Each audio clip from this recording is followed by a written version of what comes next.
So the Boruto fans think that I can't scale Zoro and Sanji relative to Boruto and Kawaki. Okay, let's prove them wrong, shall we? First off, let's start with Boruto and Kawaki.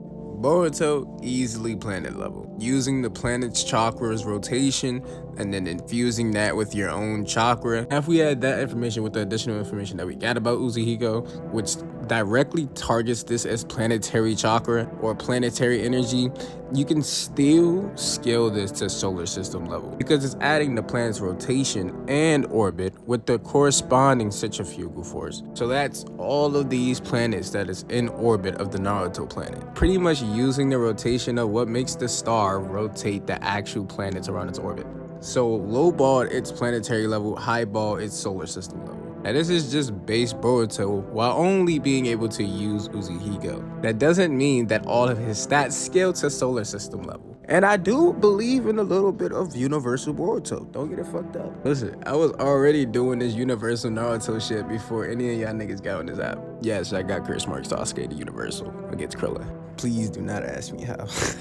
But the heavy Sasuke is a choke skill. I actually do believe that Boruto can get this high with the help of Momoshiki. Momoshiki, who can create parallel worlds. You see different planets, you can see different stars, which can also probably be galaxies, you never know. And if increasing the right stats, Momoshiki and or Boruto or Borushiki would be able to increase their stats to that level if they're using the chakra to do so. I believe Boruto and Kawaki are relative to one another. Even though Boruto has been shitting on Kawaki, it's not even funny. Like, my man's had that tough ass moment with the Jira stab through the eyeball, did a fucking number on dude's body, so you can say that Kawaki skills above like the lowest of Uzihiko because Boruto wasn't able to fully charge the Uzihiko on Jiro the first time, so it'd at least be planetary and Kawaki would be above that. But at most you can get Kawaki's attack potency to star level, to solar system levels. But that's only while using the karma mark. It does help to note though that Boruto is starting to use the karma mark with the Uzihiko. So shit could get crazy,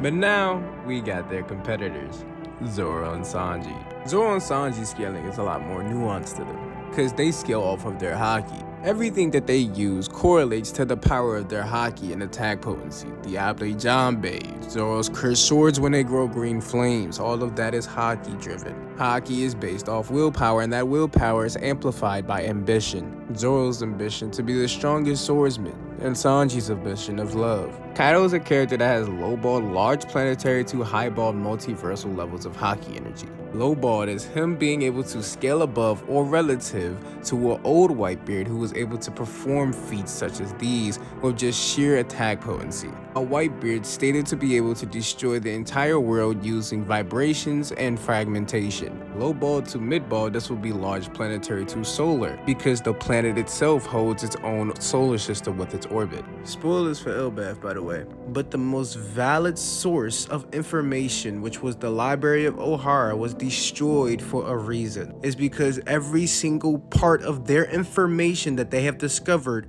was facts. That's why y'all so caught up in shit now, because y'all still haven't gotten that through y'all fucking head in real life. That's the piece to all the fallen ones. But you can also see other planets in the Elbaf mural behind the moon, meaning that this solar system diagram is an actual factual thing going on with the cosmology of One Piece. This is actually consistent given the feats that an old Whitebeard was able to perform, like cracking space, making Marines question if he's actually cracking the air or not. People will try to tell you that this is a debunk that Whitebeard is just cracking the air, which is not the case. These Marines have no idea what Whitebeard is doing. Not all Marines know the capabilities of the Gurren no Mi. Most of them are seeing this for the very first time, and a lot of them are seeing Whitebeard for the very first time. But a Whitebeard who can perform feats like this with sheer attack potency that's already in the ranges of island level of DC with a punch. This makes Whitebeard's DC feats while holding back even more consistent given the fact that they only reach multi-continental because of the amount of control that he's using with this devil fruit. A feat that was later on done at a greater scale that gets it to at least moon level by Blackbeard that created tsunamis that reached all the way to Sabaody. We want to pay close attention to the dialogue of Blackbeard.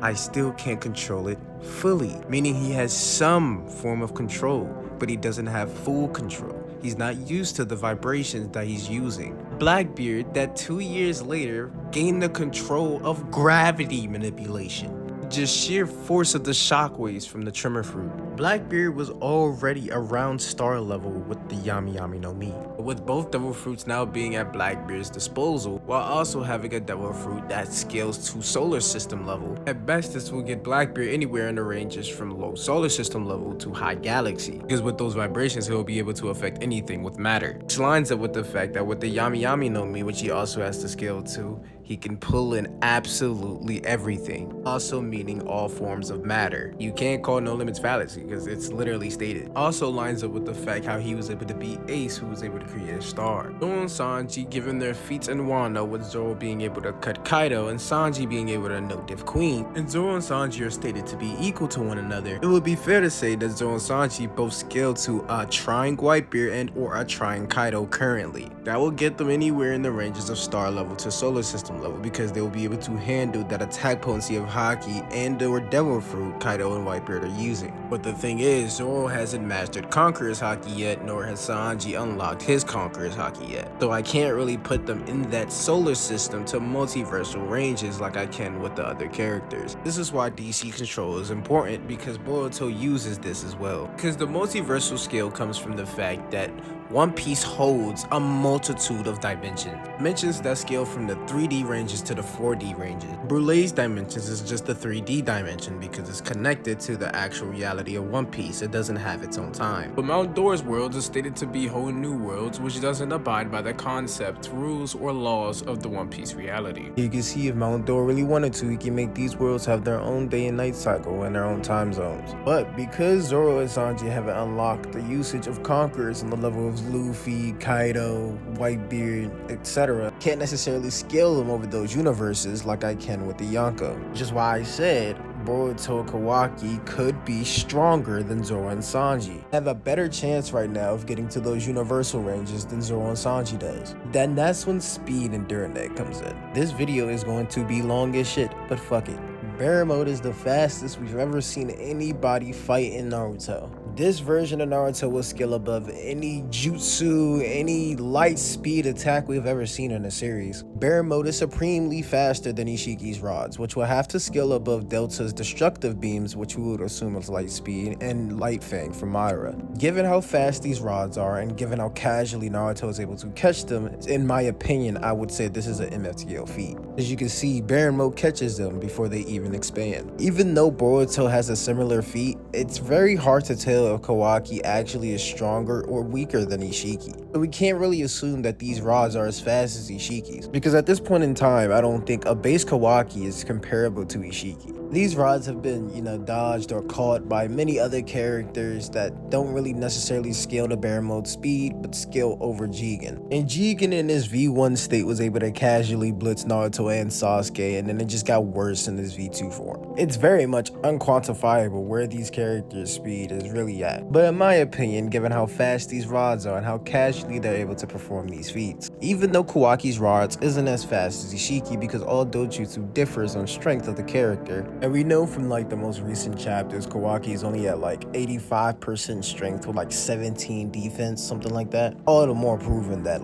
chakra isn't linear at fucking all. So Highball and Kawashiki and Boroshiki, they are both bare minimum universal with MFTL plus speeds. It should be known by now that the Straw Hats are known for their crazy speed feats. Zoro was performing relativistic to light speed feats pre-time skip, while nerfed and heavily fatigued. Zoro even has an FTO feat on a holding back Kuma who's bare minimum light speed at this point. Several upscales later, the likes of Sanji is perception blitzing FTO plus characters, like Queen who can perceive all of the Germa while using their raid suits stated to be light speed while also perceiving the beams that he shoots as well. These versions of Luffy and Kaido, Zoro and Sanji would also scale above in terms of speed, because Zoro was able to completely blitz an awakened Rob Lucci who's also over that version of Luffy. So we got Solar System system levels of attack potency of MFTO plus speeds with Durane. And on the other hand, we have universal attack potency with the likes of MFTO speeds. Either one of these characters can perform a killing blow on one another. But who's fast enough to execute those feats? The people who have perception blitz feats, or the people that have simple blitz feats with hacks. Uzuhiko could be countered by making Boruto jump off the ground with attacks. I still got Zoro and Sanji winning with blitzing with Durane. But let me know how y'all feel about that shit though.